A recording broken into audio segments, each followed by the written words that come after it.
Hello everyone, welcome to my YouTube channel. आम्ही चाललो डोंबिवलीला. बसलेलं इथं थोडं 2 मिनिट, लगेच तशीच आम्हाला लागली बस आणि आम्ही चाललो आता बसचा प्रवासानं AC बसमध्ये.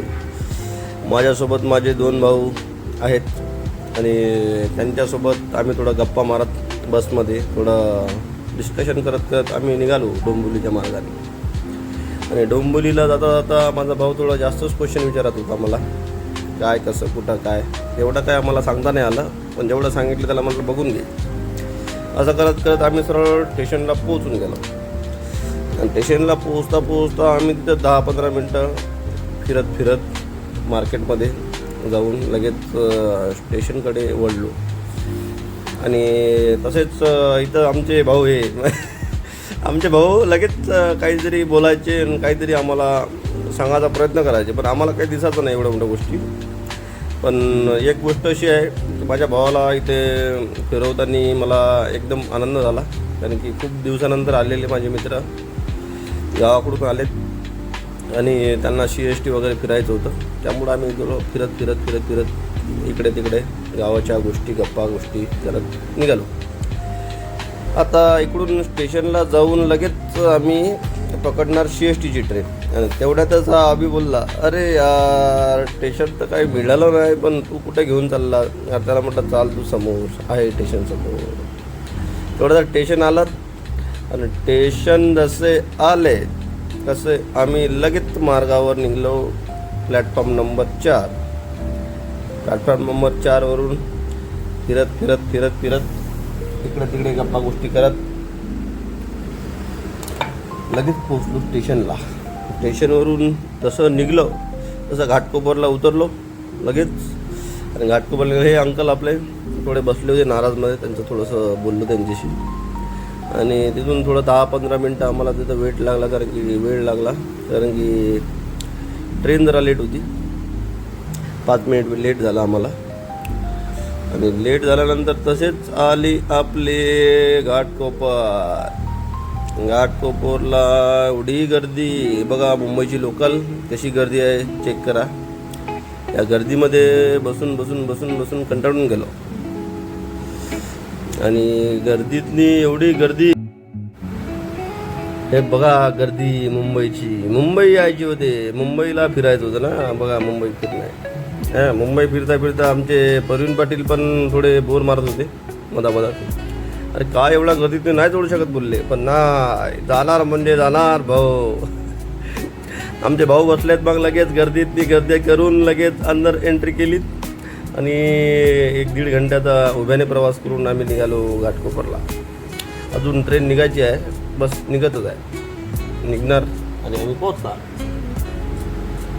तेवढ्या ते काकू दिसल्यात, काकूला आम्ही थोडा धन्यवाद केला, एवढी मोठी सेवा करते.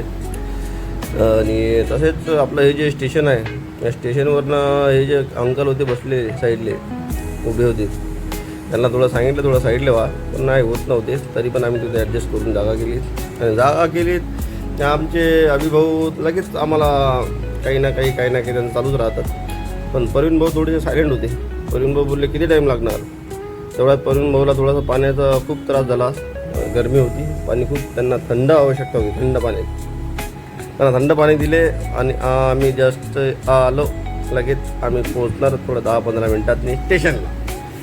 आणि जसे स्टेशनला पोहोचणार तसे जे बिल्डिंग पाहून प्रवीण भाऊ म्हणाले, अरे बापरे एवढ्या बिल्डिंग कशा काय झाल्या हो. म्हटलं सांगितलं त्यांनी, आणि बिल्डिंगवर बिल्डिंग बांधल्यात. म्हटलं एवढ्या मजली बिल्डिंग याच्यासाठी आहे म्हटले.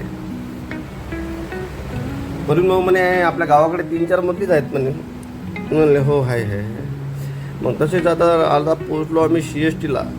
घाटकोपर आमचं बाकीत राहिलं, आम्ही डायरेक्ट पोचून गेलो CSTला, कारण की ट्रेन पकडली होती फास्ट. CST पकडल्यावर आम्ही लगेच गेलो एक पुस्तक संग्रहालयामध्ये गेलो आम्ही. लायब्ररी होती खूप मोठी, जुन्या काळातली, जहांगीर आर्ट गॅलरीमध्ये गेल्या पोचताच भाऊ झाले खुश, प्रसन्न झाले. प्रवीण भाऊला खूप चांगलं पुस्तक आपलं आर्ट आवडलं त्यांचं. तसंच आर्ट आवडून त्यांनी खूप आर्टचे फोटो वगैरे घेतलेत आणि बाहेर आल्यानंतर पण खूप सारे आर्ट होते लागलेले इकडे तिकडे. आणि या आर्ट बघून भाऊ बोलले, भाऊ थोडं आपला पण आर्ट काढून घेऊ. नको. तिथून जसे समोर निघलो आणि तसं छत्रपती शिवाजी महाराज संग्रहालयामध्ये आणि तिथून जाता एंट्री केली, पण तिथं आम्हाला थोडं एंट्री भेटलीच नाही, लेट होत होतं. तसेच आम्ही आलो डायरेक्ट आपला गेटवे ऑफ द इंडिया. तिथं गेलो, पण आमचे श्याम पाटील भाऊ जरा बिझी होते फोनवर, त्यांना थोडं काम चालू होतं, ते जरा चिडलेले होते. पण ठीक आहे, काय अडचण नाही. पण अभि पाटील आणि प्रवीण पाटील थोडेसे गप्पा गोष्टी करत होते, समुद्राचा आनंद घेतला. आपल्या भारताची आर्थिक राजधानी असंख्य असा मोठा समुद्र पाहून माझे बंधू लोक आणि आम्ही झालो जरा आश्चर्यचकित. डायरेक्ट एवढा मोठा समुद्र. भाऊ बोलले उडी मारू का पाण्यात, ते मला त्याला वाटलं सांगितलं मी काही धरण नाही आहे गावचं, आपल्या ते समुद्र आहे. मग भाऊ बोलले ठीक आहे चालेल, काय अडचण नाही. तसेच भाऊ निघले बाहेर आणि तसेच आम्ही CST बघून, गेटवे ऑफ द इंडिया बघून निघलो आम्ही मरीन ड्राईव्हच्या रस्त्याने आणि पोहोचलो आम्ही मरीन ड्राईव्हला. मरीन ड्राईव्ह गेले मी पूर्ण दिवसभर फिरून आम्ही फार थकलो. Gateway of the India, marine drive, CST वगैरे इकडे तिकडे फिरलो आणि तसंच निघालो आम्ही. आम्हाला जायचं होतं पप्पू बोंबले यांच्या घरी, कारण की आम्हाला आज सायंकाळचं आमंत्रण होतं जेवणाचं, की सगळे आलेत तुम्हाला पाहुणचार आहे म्हणून सांगून त्यांना आम्हाला बोलवलं. त्यांचा शब्दाचा मान ठेवून आम्ही गेलो त्यांच्या घराकडे. वळता आम्हाला थोडा लेट झालं, कारण की तिकडे जाताना थोडं गाडी वगैरे भेटल्यात नाही आम्हाला.